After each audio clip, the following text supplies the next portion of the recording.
In Beijing, they've added 1,500 cameras just this year alone. They see everything. There's nobody jaywalking here because they could get a ticket right away. In fact, our driver parked illegally for 2 minutes, and he got a message on his phone. Hello， 大家好，我是小兰。今天这一期视频咱们来聊一个街头喜剧。那主角是美国福克斯新闻的首席政治主播布雷特·拜尔。事情呢是这样子的，最近这个哥们儿带着大摄制组，雄赳赳气昂的跑到北京来出外景，估计心里面还在盘算着，看我这一次深入虎穴，非得挖点猛料回去，给咱们美国老百姓长长眼儿。结果呢，猛料没挖到，这哥们儿自己先破了大防了。5月13号，北京海淀区，拜尔的专车司机为了方便大主播下车耍帅顺手就把车停在了一个明晃晃的禁停区。那司机估计还想着就停个2分钟，卸个设备能有啥事儿啊？结果你猜怎么着？也就过了不到2分钟咔嚓一下，这边的摄像头完成抓拍，那边的后台直接对比车牌，违章确认无误，叮咚一声，一条短信直接发到了司机手机上，违停确认，罚款272块，大约是40美元。拜尔当时就傻眼了，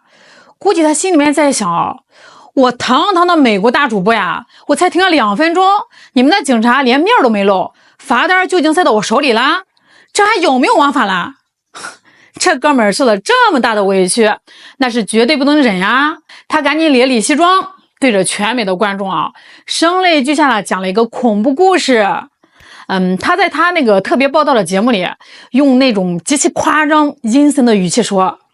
各位，你们知道北京有多恐怖吗？我一出海淀地铁站，我的天哪，一个路口我就数出了20多个摄像头他们今年1年就加了1500个，那里的老百姓连横穿马路都不敢呀，因为只要你一动，那只电子眼就会死死盯住你。然后为了彰显自己是个文化人他还把乔治·奥威尔那本小说《1984》给搬出来了，非得拽一句里面的名言，老大哥在看着你，老大哥在看着你。哎呦喂，这气氛渲染的那叫一个到位估计福克斯电视机前那些从来没有出过国天天吃着炸鸡汉堡们的美国大爷大妈们当时就被吓得直哆嗦呀。哎呀妈呀，这北京简直是个大监狱太窒息了，太可怕了。但是就在拜尔大飙演技，全美观众沉浸在他编造那个极权恐怖里的时候，互联网上突然出现了一段反转神作。咱们中国国际电视台的美女记者李晶晶在抖音上甩出一段路人视角的视频，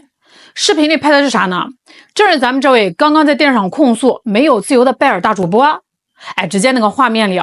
拜尔穿着西装，犹如定海神针一般，死死地处在北京那条自行车道正中央。而在他们身边是来来往往赶着去上班买菜的北京市民，来往的车辆全都被他们这群洋大爷给堵住了，只能像走迷宫一样绕着他们走。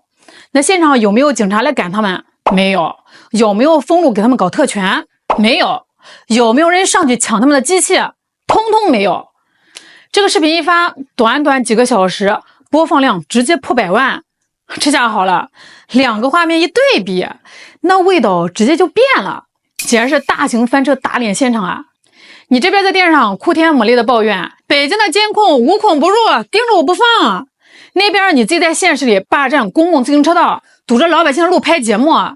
你抱怨违章2分钟就被系统拍，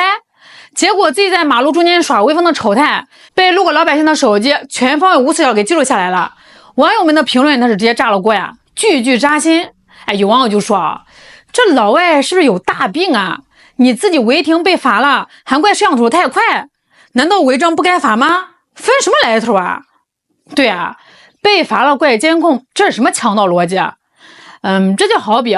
一个小偷去别人家偷东西，被那个防盗报警器给逮住了，然后这个小偷不去反思自己为啥偷东西，反而跑到警局去报案，痛哭流涕的控诉这家人的防盗门质量太好了，报警器声音太大了，严重侵犯了我的隐私，这简直是没人权这不是扯淡吗？拜尔这次来北京本来呢是想立一个孤胆英雄的人设，想挖点咱们的黑料回去交差，他那套叙事公式啊，那是玩的贼溜，先数摄像头，再引经据典瞎拽文，最后拿自己被罚款当铁证，硬生生的把现代化的城市交通执法说成是令人毛骨悚然的集权监视。可是这个等号它真的成立吗？咱们再来看看这帮美民的双标嘴脸啊！同样的这套技术啊，在美国叫啥？美国有个公司专门就是做那种自动车牌识别摄像头的，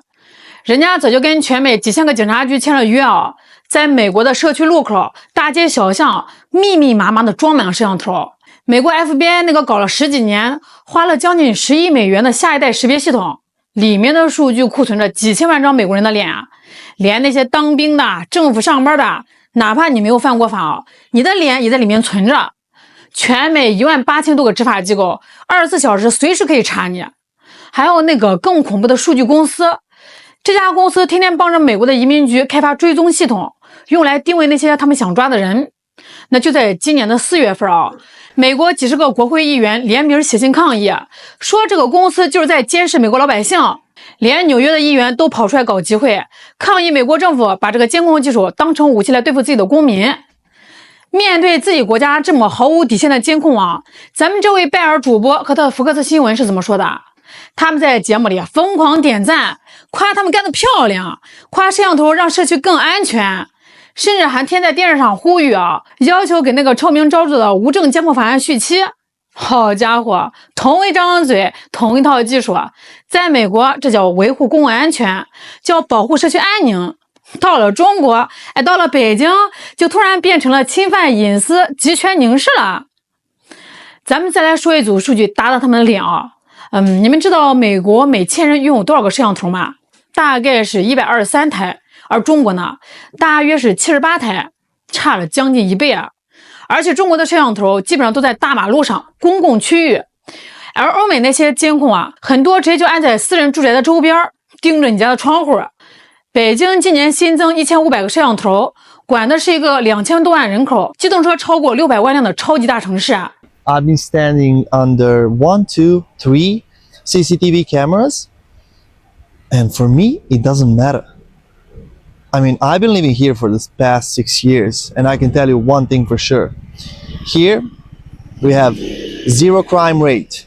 no criminal activities, no shady characters lurking around the streets, no pickpockets. I mean, I can walk these streets, it doesn't matter if it's a day or night, and feel 100% safe. These cameras, yeah, we have cameras everywhere, but you know what they bring? They bring peace of mind. 在咱们眼里我违停2分钟，系统抓拍，短信通知，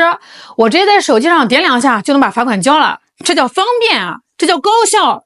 更重要的，这叫公平。而在美国呢，你违停一次试试罚单动不动上百美元不说，这个破罚单可能要在平行里记个好几个星期才能寄到你家。你想去申诉，排队去吧你。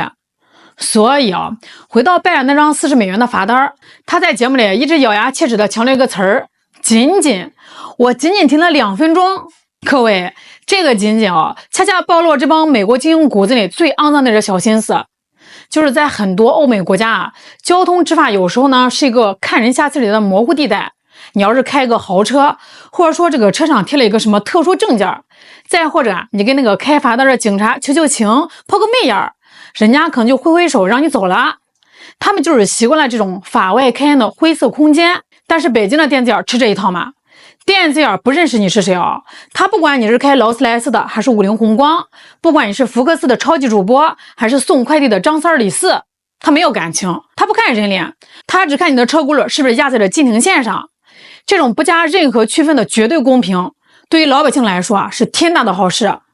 但是对于习惯了搞特权、习惯了被人捧臭脚的拜尔来说简直就是一种降维打击当一个人习惯了特权，任何对所有人一视同仁的规则都会让他觉得受到了针对，这就是典型的特权巨婴的心理。拜尔的司机违章被拍，他第一反应不是哎呀对不起我给交通添乱了，他的反应是你们算什么东西，居然连2分钟的面子都不给我留。这才是这出喜剧最讽刺的地方。拜尔这次来北京从头到尾都是自己给自己加戏，他戴着一副厚厚的黑乎乎的预设滤镜，满大街的想找中国的罪证，结果呢，被一张再正常不过的交通罚单精准的踩中了尾巴，引发了强烈的应激反应。他想在电视上渲染北京是一个被系统死死盯住的恐怖之城，结果呢，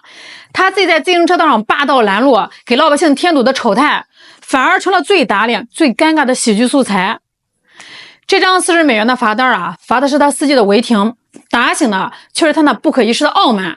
也就是因为这样子啊，国内网民的反应出奇的一致，违章了你不爱罚谁爱罚，少在这装外宾，这是咱们中国人刻在骨子里的基本常识。好啦，今天就聊到这儿啦，我是小兰，咱们下期再见。